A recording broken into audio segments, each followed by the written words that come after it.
Good evening, everyone. Good evening, and welcome back. Welcome back to another PorscheCooled Podcast. My name is Michael Barth. Those of you know me already. Those of you don't, this is the podcast where we talk about all things Porsche. This is Tuesday's episode, and Tuesday's episode, it's been every Tuesday for the last couple of weeks, actually, but I always said it wasn't going to be every Tuesday, but I've just managed to hook up with a lot of other Porsche owners, and this is PorscheCooled Owner Stories episode, the episode where you can come onto the podcast and you can talk about your Porsche. And what makes this series great, this episode great, is that we all have a different story. We've all got a common bond. We've all got the love of Porsche, but we all have a different, let's just say, story to tell, and that's what the fun of this episode is. Today, I've got another interesting story. An interesting Porsche owner, a first Porsche owner, the first 911 that he's purchased. We've got Connor coming in from Utah. Connor comes in from Utah. I'm not sure exactly where in Utah. I'm going to check with him, but I just realized he came from Utah because I just saw the number plate on an image he sent me, and I should have asked him where he came from before. I just didn't realize. But this is a PorscheCooled Podcast Owner Stories. I'd like to say thank you for all the support to date for this series. Thank you for all the people that send me DMs. As you know, I nearly respond to everybody. If I've missed you, I apologize, but I do actually get around to it eventually. There's been a lot lately, so I do apologize if I haven't got back to you. If you want to be on this podcast and you want to talk about your Porsche ownership journey and your first Porsche, it doesn't have to be a 911. It can be a Cayman. It can be a Boxster. Up to you. But, you know, so far everyone's been talking about a 911. To be on the Owner Stories, all you need to do is just reach out to me on Instagram. You can reach out to me on PorscheCooled, spelt one word. P997.1 is my other Instagram. There's also michael.barth as well. But PorscheCooled is probably the best one because it's about the podcast. And if you want to be on it, just send me your details, say hello, and tell me what car you have, and we can start talking. Thank you for all the support of the podcast up to date. Thank you for all the Patreon members. Thank you for all the people who have joined PorscheCooled exclusive. I'll do a shout out in Friday's episode for all the new members. If you'd like to support the podcast, you just go to patreon.com, just search PorscheCooled, and by joining PorscheCooled exclusive for $5 US dollars a month, it does a currency conversion for you too if you want to pay in a different currency. You'll be supporting me and Steve, you'll be supporting this podcast, and you'll be getting us on the way to getting some new equipment, some new recording equipment. I want to get some new microphones, so that's just going to keep making these episodes for you guys. But anyway, I think I've talked enough in the beginning. Let's get Connor on Zoom. Let's hope Zoom is playing nicely tonight, and let's talk about Connor's Porsche story. Okay, good evening, everyone, and welcome back. Welcome back to the PorscheCooled Podcast, PorscheCooled Owner Stories. Today, we have another really, really great Porsche story. Today, I'm joined by Connor. Hi, Connor. Hi, Michael. How are you? I'm doing great. How are you doing? Very well, very well. Connor's joining us via Zoom, as always, and Connor is in Salt Lake City, which I just had to check with him because I didn't know. Salt Lake City in Utah. And Connor's going to tell us today about his Porsche story, and like I said, it's a good one. I kind of know a bit of it already, and it's a good one. So Connor, just to get into it, let's just get straight into it. And everyone has a first memory of a 911. I think I've spoken about it before. You know, I used to see them driving past when I used to live in the country in Australia on weekends. I used to see, you know, exotic cars and sometimes Porsches and getting excited about, you know, the shape of a car, which wasn't just your standard average, you know, family car. So your story, was it cars that you saw driving around where you lived? Was it a relative? Was it something in a magazine? How did you start recognizing or noticing Porsches? Yeah. Well, Michael, first off, let me just say that I'm a huge fan of your YouTube channel and the podcast. So it's kind of a dream for me to be on with you and talk about my Porsche story. So, you know, my story is really nuanced, and it really began for me when I was about 10 years old. So I had an uncle who was really into cars, and kind of each time that I saw him, he doesn't live too far from me, but he was driving something, you know, back in the early 90s that was always pretty exotic. You know, a lot of Maseratis, you know, would show up. But, you know, around 93 or 94, I was about 10 years old, and he bought a 964 Cabriolet. Okay. It was a Carrera 2 6-speed. beautiful dark blue with tan interior. And I just remember being in awe the first time that I saw it. Does he still own that Cabriolet? He doesn't, unfortunately. He eventually graduated to a 996 and then moved on from Porsche, but still, we'll talk shop every once in a while when we get together. But for me, it was really kind of, I think, the aesthetics of the 911. Certainly that was, an air cooled, but I remember the smell. I remember, driving in the canyons up in Deer Valley and Park City and kind of, doing some canyon runs. And it was a cabriolet. So I think that kind of was another dimension for me, being so young, that really kind of struck an impression of having the top down and cruising and feeling like, you were kind of the king of the world in that car because it was so special. So you live in a cold climate though, don't you? You live in an area where it's quite cold, right? Or is it quite hot there? Yeah, so it's a high desert. So we'll certainly have snow in the winter, but in the summer it'll be in the 90s consistently and be over 100 degrees Fahrenheit. So we have all four seasons. But in the valley where I live, during the winter we'll get some snow, but other winters we'll get very light snow. Okay, so you were 10 years old. Your uncle bought this dark blue Cabriolet, and then you thought, okay, years to come, I'm going to buy a 911. So, did the thought come into your mind again? Did you come across the thought again and think, because I know you've only just bought your car, and we'll get into what you bought in a second. But so when was it again that it got into your mind and you thought, okay, I've definitely got to get a 911? Yeah, I would say it was kind of at that point, but interestingly, a few years later, when I was a senior in high school, so I was about 17. Right. I started running around with this group of friends, and we were really close. And there happened to be this really cute girl in that in that group of friends, and it actually turned out that her dad, in 1993, had bought a brand new 964 Targa, and that was kind of always his dream car. So a lot of times as a group of friends, we'd be hanging out at her house, and conveniently I would sneak out to the garage and flip on the garage light and kind of stare at this beautiful 964 Targa. And interestingly enough, when we get into what I purchased, he became my father-in-law. And that's part of the fun of the story as well. But he bought that 964 Targa from the same sales guy at Porsche that I purchased my car from. Okay, let's get into that, because I find it really interesting that your first experience with your uncle's a Cabriolet, and then the girl you like at school, her father's got a Targa. Yep. And then, so let's tell the listeners, what did you end up buying? And, it's one of my favorite generations of 911. So what did you end up buying, Connor? And how did it come about? Yeah, great. So I ended up purchasing in February of this year a 2011 C4S Cabriolet. So it's a 997.2, and just, kind of everything that I wanted in a sports car, in a Porsche, given kind of what I grew up, with, driving in and kind of dreaming of, right? I mean, that was kind of the epitome. And so that's what you had your heart set on a 997. You knew that you wanted a 997, or were you looking at other generations as well? Yeah. So when I started my research, it was kind of mid 2019 when I got real serious. The timing worked out where, I could start, diving into the research. My budget allowed me to look across kind of a spectrum of models. So from air cooled all the way into kind of 991.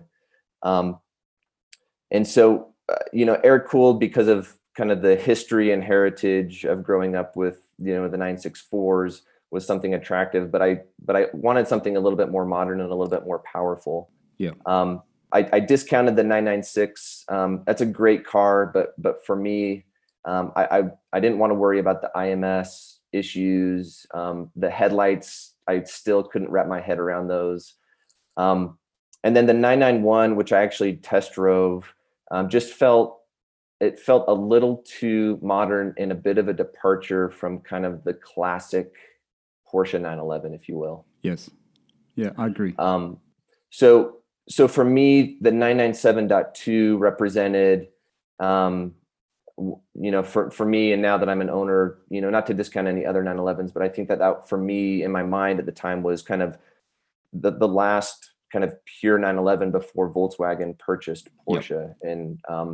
And also it would allow, it didn't have the engine issues. It was the new direct fuel injection. So it kind of felt like a sweet spot for me. Yeah, I think you're right. The 997.2 is the pick of the 997, and being a 997.1 owner, I understand the benefits of a 997.2. And I guess it does come down to budget, and it does come down to funds, and it comes down to the market that you're in too, Connor. Because in Australia, if I'm talking about Australia as I always do, the 997.2 is very expensive. It's almost 991 prices. You know what I mean? So it's borderline 991 prices, and there's not that many of them because of when it was released and because of the economic climate, etc. There's not a lot of them in the spec that you want. But you're right, and I think the 996. I don't think there's anything wrong with the 996, and I think a 996 is a great entry level Porsche for people who don't have a lot of funds. But there's a big jump from the 996 to the 997, and people have to realize that the 997 is a very modern car, but still has that classic feel about it in a way, doesn't it? It still has that. It's like the niggles are been fixed up, but it still actually has that classic feel. So when you were looking for your 997, did you have a list of equipment that you wanted? Did you have a specific list, or you're willing just to sort of take whatever came along? No, I had put kind of a wish list together, when I was looking, and I knew that it was going to be somewhat difficult to find because, the 997.2s weren't high in production numbers, just given, I think, the recession at the time. And I was pretty picky in terms of that wish list. So kind of running down what I was looking for was something that had less than 20,000 miles on it. I really wanted a one owner car. Okay. I wanted a Cabriolet. Ideally, I wanted an S, a Carrera 2S specifically. And then there was this debate whether I went manual or PDK. Manuals are still much, much harder. I think 80% of the 997.2s that were built were PDK and about 20% were manual. So it's almost like a needle in a haystack to find a good example of a manual. Yeah, true. And then, I wanted a car that was CPO'd through Porsche.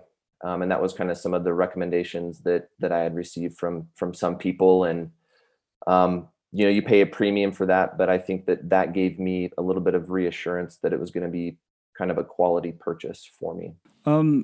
Explain CPO for people who are not in the US, because that's a US thing, right? More so. Yeah, I think so. So there's kind of some rules and regulations, but essentially, Porsche will certify. CPO stands for Certified Pre-Owned, but they'll go through kind of an extensive 111 point checklist. Update all the maintenance. If it needs new brakes, they'll do that. New tires. So the real benefit, not only of like kind of getting it up to spec, if you will, on any deferred maintenance.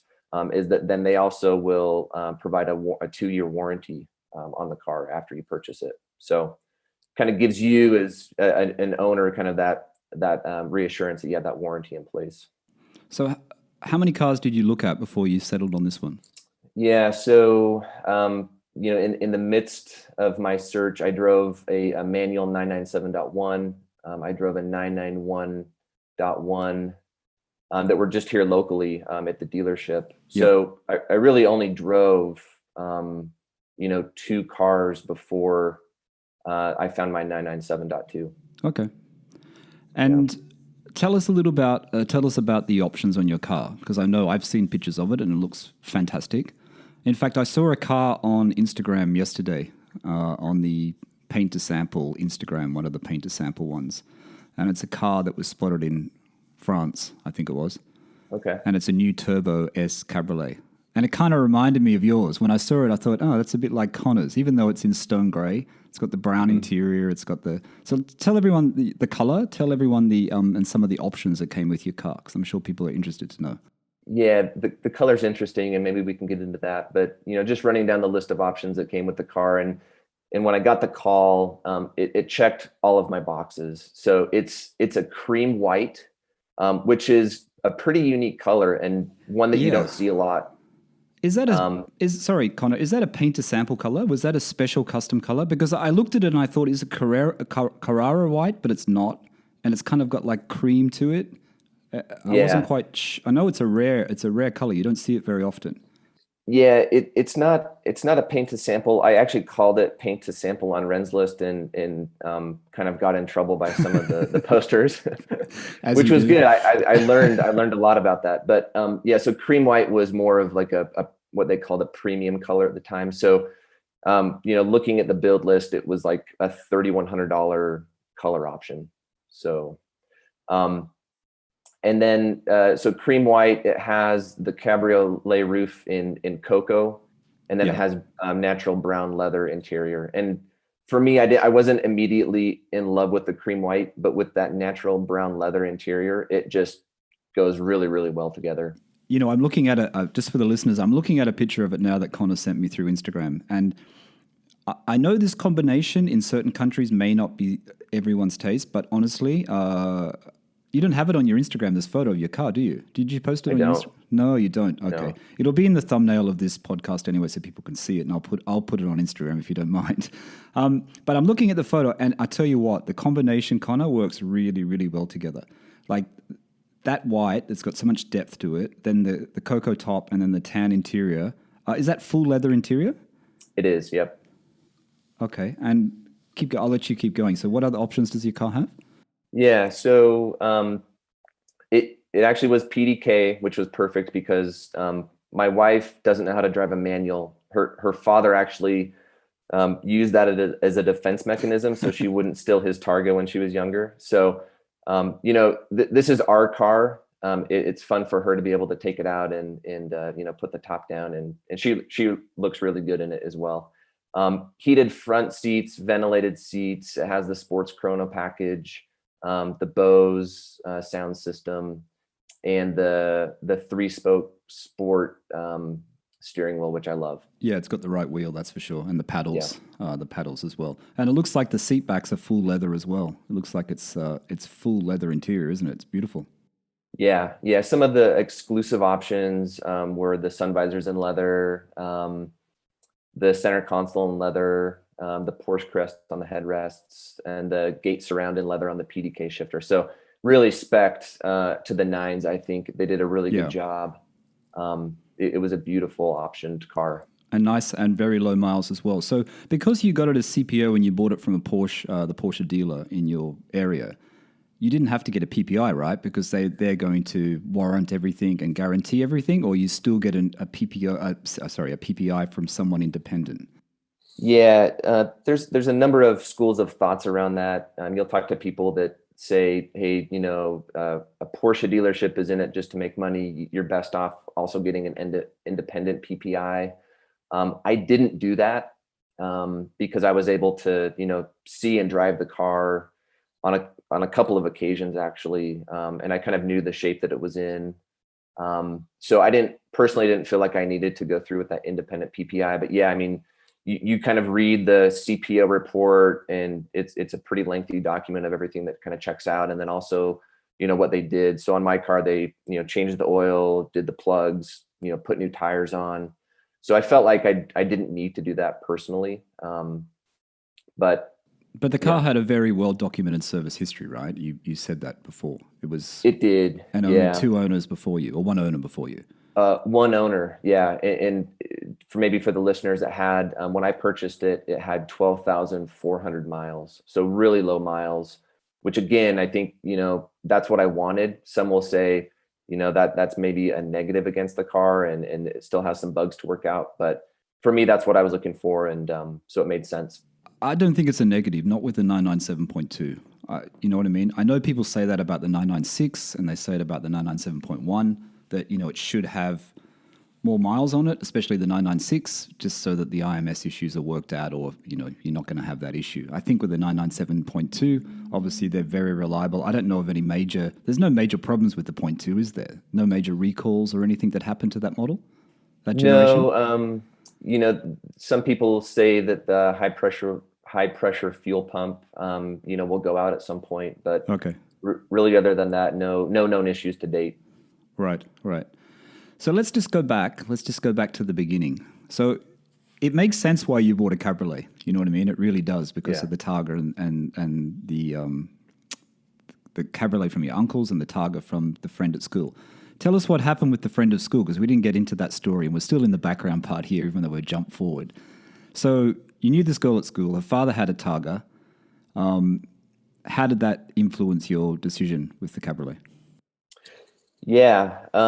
It was just another example of, growing up and in my life that, that was just so unique. And, Targas are slightly different than the Cabriolets, as probably many of your listeners know, but still just adds that additional dimension to driving around in that car. And, I had a couple opportunities to go in the car with him when I was younger. And so just, it kind of solidified in my mind what a sports car was. And, to drop the top down on a warm day or even on a cold day now with the heated seats, just there's nothing like it. So I think for me, my mind was probably made up, whether I knew it or not, early on, before I was even really serious about getting a 911 on the Cabriolet. So as you said, this pretty girl at school you ended up marrying, she's now your wife.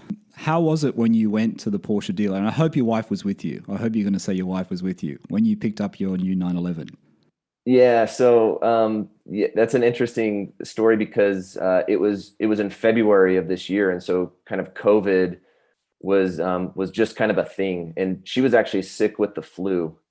And the salesman that I was, working with, again, the same guy that sold my father-in-law his 964 Targa, 30 years ago almost, was an older gentleman. And there was some nervousness about, COVID at the time. We still didn't know much about it. So, she drove the car like a week before. And then the day that I went to pick it up, I was signing all the paperwork and she stayed in the car, and I actually ran the paperwork out to her. But then, when I drove off, we wanted to get a picture in the dealership, and, she came in briefly so we could kind of snap some pictures for historical references. But, it was a special day. Luckily it wasn't snowing. It was sunny and clear, and, so it was a blast. And we immediately that day, went up in the mountains, up to Park City, just doing some canyon cruising, and real dream come true. So how did it feel in the canyons? Yeah. And that's mainly where I drive. I mean, we live kind of on the east side of Salt Lake. So we have, 4 or 5 just awesome canyons at our disposal. And, I'll take it out after work or on the weekends. It's not my daily. So it's kind of more of a, a couple times a week, get it out. It's just so much fun. Even with the PDK, you put your foot down and just, carving the canyons. It's there. I haven't experienced anything else. It's just a real dream. Yeah, and the PDK is a pretty good transmission in the 997.2 as well, from what I've read and what I've heard. It's actually a good transmission. Yeah, I think, with the steering wheel and the ability to put it in kind of the manual mode, if you will, that helps a little bit. But really, most of the time I'm just cruising, put it in Sports Plus or Sport mode in automatic with the PDK. It's super quick. Just a ton of fun, cruising on the freeway or doing canyon runs, whenever you're driving it and wherever you're driving it, it's just a real pleasure. It's just so much fun. So the salesman that sold it to you, who sold your uncle, was it the same car? Or No, it wasn't this. No. So the salesman that sold my car to me was the same one that sold my father-in-law his car. Targa. So did he remember your father-in-law? Yeah, my father-in-law is a very hard person to forget. Really? He's from New York. He's a New York transplant to Salt Lake City. Has had this handlebar mustache for, since he was 20. So he's a hard person to forget. But yeah, absolutely. So we had that connection. It was fun to to kind of have that lineage, right? 30 years removed. Was able to sell another Porsche into the family. So your father-in-law still owns that car. So have you and your father-in-law been out for a drive? Have you switched cars and gone out for a drive? Yeah, we haven't yet. his Targa is they're snowbirds. So when it gets cold in Utah, they have a second home down in Scottsdale, Arizona. So that's where the Targa is. Oh, okay. So they haven't been in the same place at the same time yet. Oh, right. So now you've got the 911, you've got the 997.2 Cabriolet. What are the plans? Are you going to add to it? Is there anything else you need to do to the car? I mean, it sounds like it's pretty specced out. You don't really need to do that much, but is there anything else you'd like to add? Does it have the sports exhaust? I always ask this question. Does it have Porsche sports exhaust? It doesn't. That is the one option that I wish it had. Okay. So yeah, pretty immediately. And the only mod that I did was I swapped out the side markers that come in orange, and I swapped them over to the clear side markers, which I think is the European spec, if I'm not mistaken. Yeah. Australia and Europe is the clear markers. Yeah. Yeah. So, and I'm not mechanically inclined at all, but it was something that I, had fun doing. It was actually really simple. I just watched a couple of YouTube videos and was able to swap those out.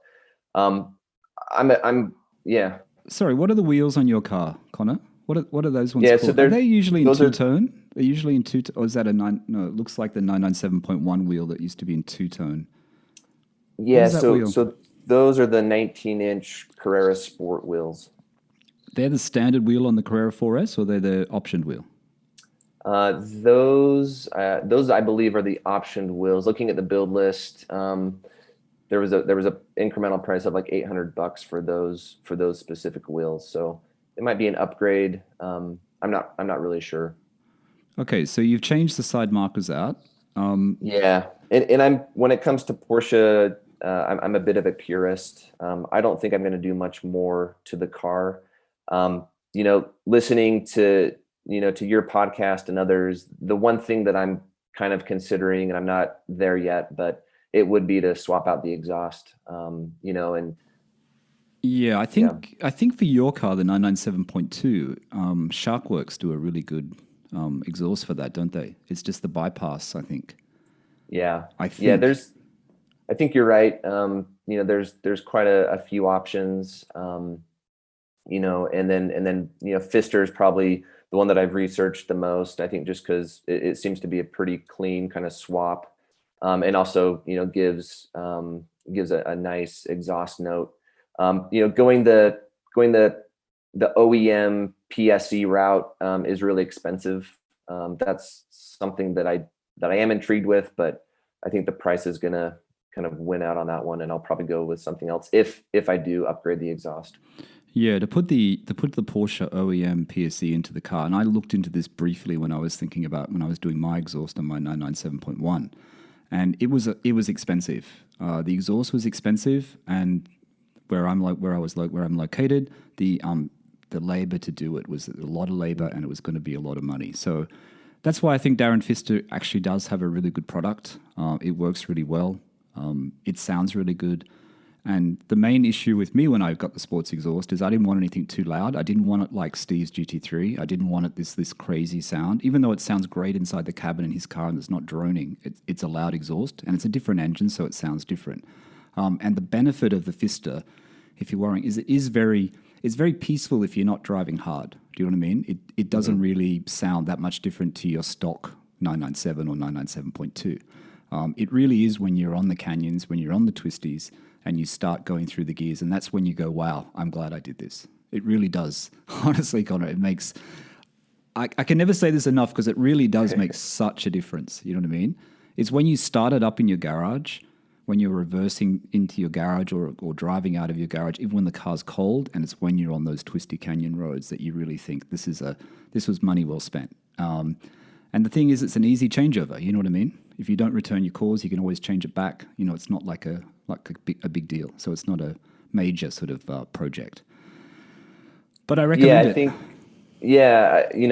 with a Cabriolet as well, I think that, if I'm cruising with the top down and have the upgraded exhaust, I think that it would just add that additional kind of, additional dimension to the whole experience, right? Hearing that exhaust and being that much closer to it, with the top down, cruising up the canyons for sure.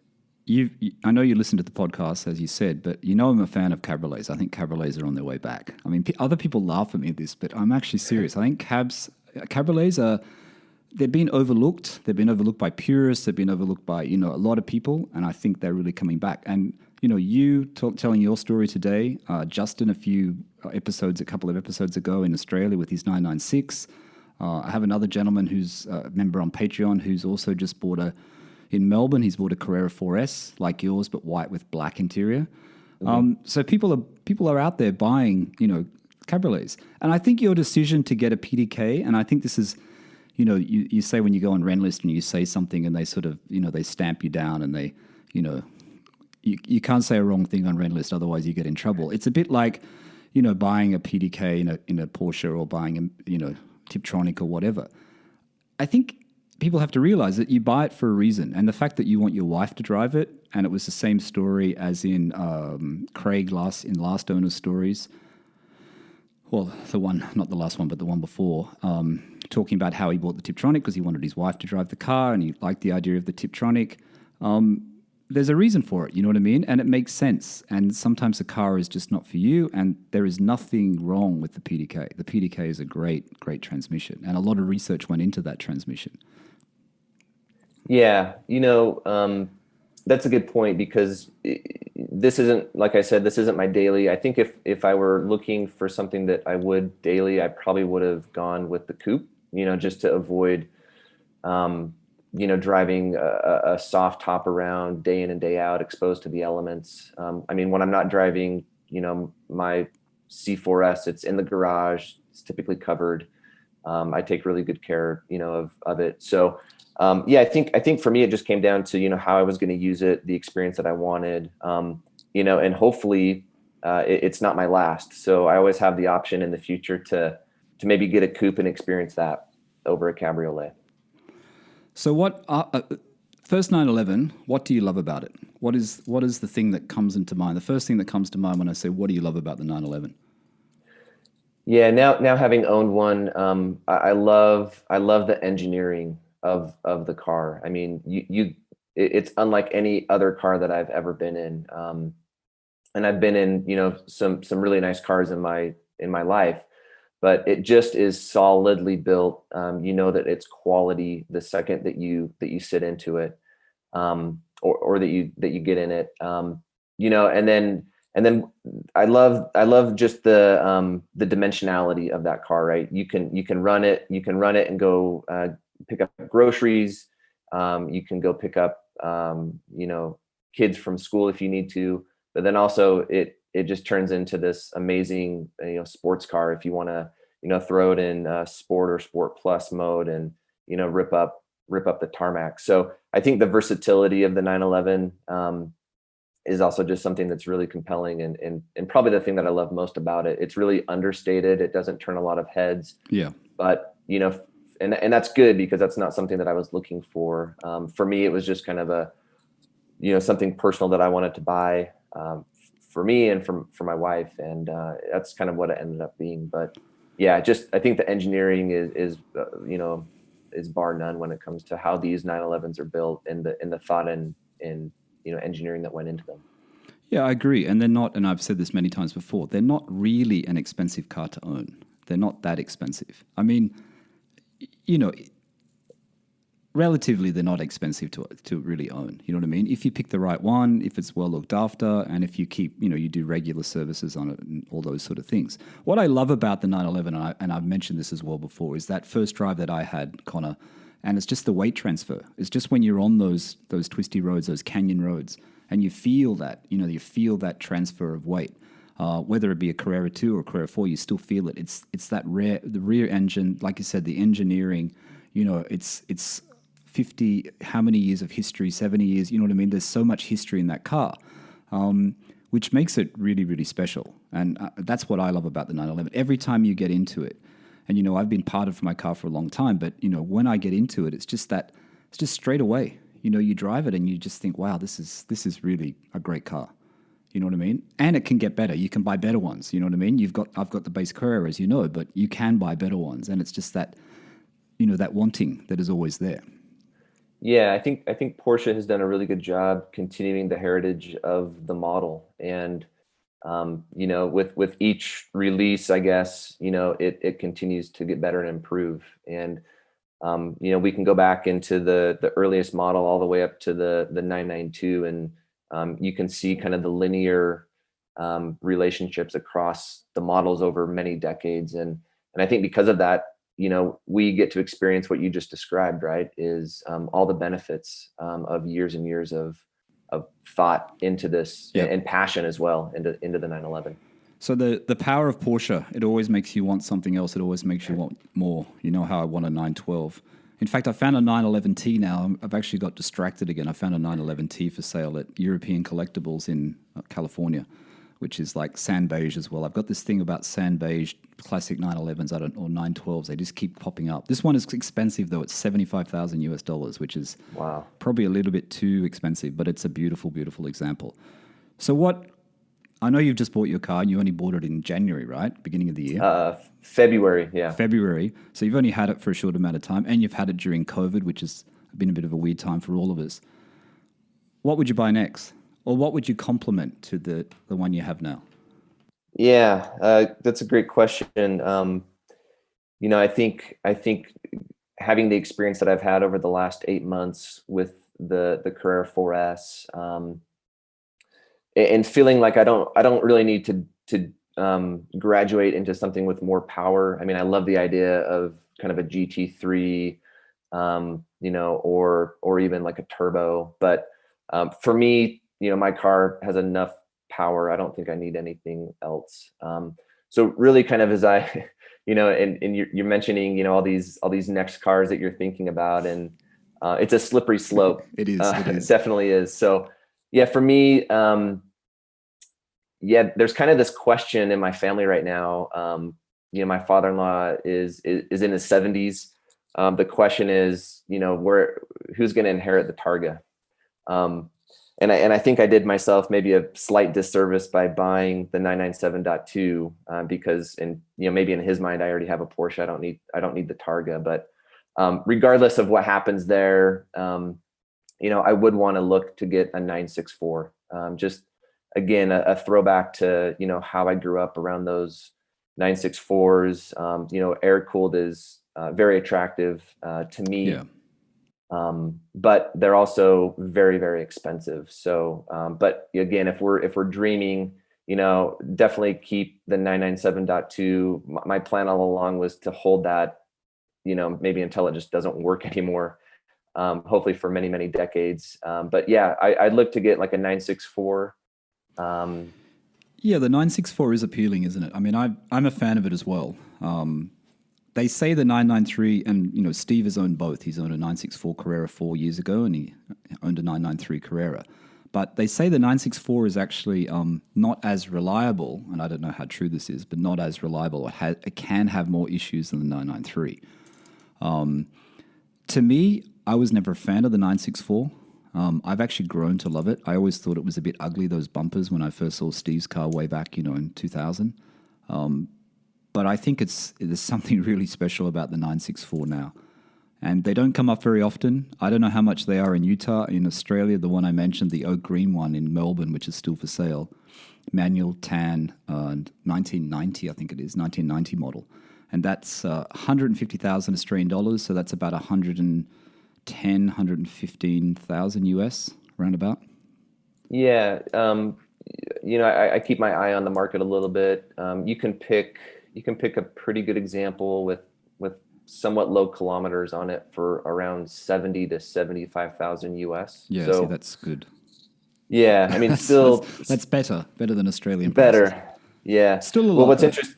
Yeah, still a lot. Well, what's interesting, Michael, is I picked up the car February 15th of this year. A couple weeks after that, I was actually at a business expo in Atlanta, and we had a partner that invited the company that I work for to come for a night at the Porsche Experience Center. Fantastic. In Atlanta.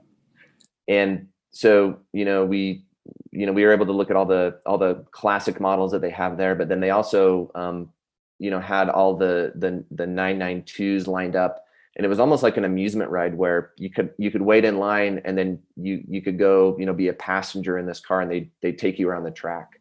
Oh, fantastic. So for me, it was a great experience because I had just purchased my 911, but to be in a more modern 992 Porsche and being on the track, it just was mind blowing. It was probably one of the greatest experiences in a car that I've ever had, because these guys just go full out, around curves and on the skid pad, and just to see what a 911 can do, when you're really, really pushing it, was really, really compelling. So for me, I guess as we're talking about what I'd maybe look at in the future is, probably like a more modern, 992, because they're just amazing cars. Right. The performance is unparalleled. Yeah, and I think that's a great experience to have, because I guess it's like when you go out on a racetrack, and I haven't been in a Porsche on a racetrack, but it's seeing what the car is capable of, seeing what a GT3 or a GT3 RS is capable of, the way that we would never drive it, the way that we could never really experience. And I think that's those sort of things that Porsche Experience Center are great, that you actually get out there and you can experience it with, not better drivers, but more experienced drivers. Yeah. And just, I would probably never drive my car to that limit. And I don't plan on tracking my car, but just to see what they're capable of, and know that, we have something similar sitting in our garages, and, if we wanted to, we could go out and experience that same thing. But, the 991s, the 992s are compelling. My father-in-law, his best friend has a 9972 Turbo S. And so he's kind of, I've let him know if he's ever thinking about, kind of selling that, to at least, call me up first and see if I'm interested. I don't know if I'm ready for that, but it's a beautiful car, and that would be fun to own. Sorry, what generation was it, Connor? 992 or 991? He has a 997.2 Turbo S. So it's a 997. No. I think that they only did the Turbo S in the 992 variant. So I think from 2009 to 2012, I believe. Right. And it's a Cabriolet as well, ceramic brakes, which gives me a little heartburn, just because of the expense of maintaining those when you need to swap them out. And also because they're so temperamental with weather, ceramic brakes, whether it be hot or cold and moisture, they really are quite a temperamental system. Even though they stop really hard when they stop, they're very, very temperamental. But I think, you're the same as me. It's good to have an air-cooled. I think if I ever went to a 992, and I love the 992, I think what Porsche's done on the 992 is fantastic. I think the interior and, and like I said, I keep going back to this turbo that I saw, the Turbo S, on Instagram this morning. And it looks fantastic, the inside. And this car is got the truffle brown leather, the proper club leather. It's got wood on the back of the seats. Like this car is like fully like old style, but it looks fantastic. But that's the problem with new Porsches. There's so many options. You look back at the classic ones, and there's so few options you could have got. But I think the perfect garage for me is just an experience, an air cooled experience, whether it be a 964. I'm keen on the 912. Something that's more of an experience, more that's a cruiser, more that sort of transports you to another time. And then a more modern 911. I want to keep my 997 because I really like that car. If I could just keep it, I'll just keep it. I won't ever sell it, and just buy something else. So that's the plan for me. What else? Yeah, I think just now that I'm, it's obviously, the 1st of November. Now I'm working, on kind of the next steps. I'm going to put my car away for the winter. So it's all about, the winterizing process. They do salt the roads here during the winter, and it's just not something, even though it is a 4S, in a pinch, I guess I could take it out, but it's not. I have another car that I can drive. So it's now, just learning about, owning a car over the winter and all the things I have to do. Yesterday I was tinkering around with my battery tender. I've never set one up before, so it was kind of figuring out how it's going to work, and so I'm just kind of in that mode right now. Yeah, for the listeners, that's how that was the first conversation really that Connor and I had, was about a battery tender. I think it was about the C-Tech one that I use. Did you end up buying a C-Tech or did you get something else? And I did. I ended up getting the C-Tech. Yeah, exactly. it's a great one. And I did a lot of research on that. I was quite obsessive in getting the right one. Obviously, that's the same. The C-Tech one that I was saying you, MXS or whatever it's called, that's the same as the Porsche branded one. It's exactly the same. Obviously, with battery tenders, you got to get the right one for your battery. But for the 997, that is definitely the right one. And that battery tender has never, ever let me down. Like in Sydney, my car is on it. My car is on it. And honestly, it has never let me down. It's a great piece of engineering, that one. So it works really, really well. So what are you doing? So you store your car in your garage, or you store it somewhere else? Are you putting it on tire cushions, or are you just going to pump the tires up, or are you going to put it off the wheels? What's the process you're going to go through? Yeah. So what I kind of landed on after researching is I bought some tire pads. Okay. So I'll put it on those. I will inflate, to max PSI. Did you buy the really expensive tire pads? No, I didn't. And I think for me it was kind of like, do I do anything? Because there's so much conversation out there that modern tires don't really need pads. If you just pump them up, they'll be fine. And yeah, true. I think, so we'll see how it goes, but I didn't want to go through the expense of, spending, what it costs to get, kind of the proper ones. So these are just, some thick pads. Okay. But it's also, the oil change that needs to happen. Although, the oil change just happened in February, but, I'm up before I put it away. The fuel stabilizer, I'm going to get it also detailed as well. I typically do that myself, but I'm going to have kind of a professional come in and, wax it. Do you need to put fuel stabilizer though? I mean, I've read different things about that. I always when I put my car in storage, and usually it's only for 3 months at a time. Because of COVID, it's longer because I always go back to Australia. I usually just fill the tank up to full, and that's what the Porsche specialist told me in Australia. And like you said, the tires are up to 50 PSI on my tires. Do you need a fuel stabilizer? Have you read much about that? I have read, and some people say you don't, some people say you do. I'm gonna default to to putting it in this winter and see how it goes. And I don't think it'll hurt the fuel system if I do it. But maybe in the years to come, I might realize that I don't necessarily need to do it. I mean, it's not expensive. I think you can get them off Amazon for like $5. So yeah, true. I think it's just, again, for me, it's just more peace of mind while it's sitting out there, and it can get cold. I mean, it can get down, into 10 degrees Fahrenheit here in the winter. So maybe that's maybe that's a wise decision because of the weather where you are. You know what I mean? Because it does get below freezing. Yeah. I think the hard thing for me is just going to have it be stored away for the winter. And even on those nice, winter days where the roads are clear and there's no snow, not being tempted to take it out, because once you go through the winterizing process, at least what I've read is, you really shouldn't, take it out until you're ready to be driving it kind of constantly. Right. You're not going to be tempted with that Carrera 4S to go out, huh? Do some spins, try to spin it on the snow. You see crazy people doing that with their. I wouldn't do it myself, but you see people doing it. Yeah, I mean, because I bought it in February, I had it, really kind of during the heart of the winter, and fortunately last winter, we didn't have a lot of snow here in the valley, so I was driving it, weekly from like February on. So it will be a temptation, but I'm just going to tell myself to put it away, and then bring it out probably in March or April, depending on the weather. March or April. So it's put away for 4 months, around about 4 months. Yeah. Okay, so quite a long period of time. But you're right, the detailing is really important. A good detail, a good wax, and then under the cover. Obviously, you should always leave your windows down if it's possible, but I never do, but you're supposed to.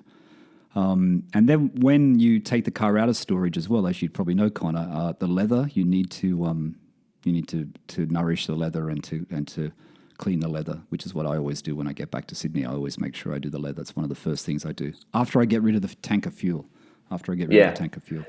Yeah, no, that's good advice, Michael. And just, one thing real quick is it's been interesting, owning a 911 during COVID, because, you've talked about having a guy or kind of a group to, figure out all of these things as a new owner about, and really with COVID, the group here hasn't really gotten together that much this year. So Yeah. I've kind of been flying solo and just researching online. And but yeah, the more we can learn as a community, on the right things to do and what not to do as well. I think that's what this podcast is all about. Yeah. I have to say, I mean, this podcast has been great. I mean, the owner stories I've been finding, and just to go off track a little bit, but the owner stories I've been finding really, really interesting, because we're all very similar. We all have the same things we do, but we all just do them that little bit differently. You know what I mean? It's just the nuances that we're doing, and it's great for me because I get to talk to so many different people around the world, which I'm really, really enjoying. And I guess because of COVID and because of the separation that everyone's having in the world and what's going on, it's a really good bonding thing. And it is like the Porsche community. It's like our virtual cars and our Porsches and coffee sort of thing. It feels like that, which is great, which is really, really good. And it's great to have you on today. It's really good to hear your story. And I love the story about, these stories are always fantastic. The story about, your uncle and the story about your father-in-law, you know what I mean? And I think really, Connor, if you're going to buy another Porsche soon, if he's not going to leave it to you in his will, then you have to purchase that car from him, that Targa. Yeah. I think he'll listen to this. He'll listen to this podcast, and hopefully it'll give him a little bit of motivation. But no, it's fun to continue on that heritage, and and hopefully one day we'll get the two cars together and we can go cruise. That'd be a great thing to do. Great thing to 30 years apart, more or less between the nice two models, bonding thing to do with the father-in-law. Exactly. Hey, what about where you live in Utah, in Salt Lake City? What's your favorite drive, or what's your favorite drive in where you live, or in the states that you want to take the car? Yeah, I'm really interested in going to do Tail of the Dragon. That's a long drive, from where I live. I'm on the kind of more of the west part of the United States, and so heading east. If I were to do that, I'd probably, transport it out there. But we live in an amazing place here in Salt Lake. We have, renowned ski resorts. So here locally, there's three canyons that I love cruising up. One is Emigration Canyon, and they just resurfaced that whole canyon over the summer. And so the tarmac is just in perfect condition right now, and it's just a blast to cruise up there. And then there's two steeper canyons that go up to a point, so they're not pass throughs, but it's Little Cottonwood Canyon and Big Cottonwood Canyon. Okay. And they're just twisties and elevation, and you can really put the 911 through its paces going up those. I have to say, the images and the videos I've seen of people in Utah and Utah in general, looks like a very beautiful place. It really does look like beautiful country. Yeah, I've traveled around the world quite a bit, and there isn't a place that I'd rather live than Salt Lake, at least for the moment. Okay, so Connor, you ski, right? I do. I grew up skiing. I mean, being here, yeah. Are you going to put the skis on the 911? No, I'll wait for like maybe my wife will follow Steve's wife and buy like a Macan or something, and that'd be more kind of my style, I guess.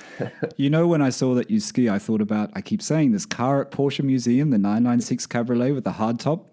It's got the surfboard on the roof, could have the skis on the roof. You just need the hard. I don't know if they did a hard top for the 997.2, but it's possible. It's possible. Yeah, I probably would need to show up like at Deer Valley, which is kind of the posh ski resort around here, and I'd fit right in, pulling up the 911 and the skis on. So definitely a possibility. So tell me, Porsches and watches go hand in hand, and you mentioned to me you like watches as well. What do you have? Yeah, you have a Rolex, right? Yeah, so that's I have two Rolexes. So, I fell in love again kind of early on, going window shopping, kind of dreaming one day of owning, Rolex, a Rolex or something really nice. So, I originally bought a Breitling, which I've since sold off years ago.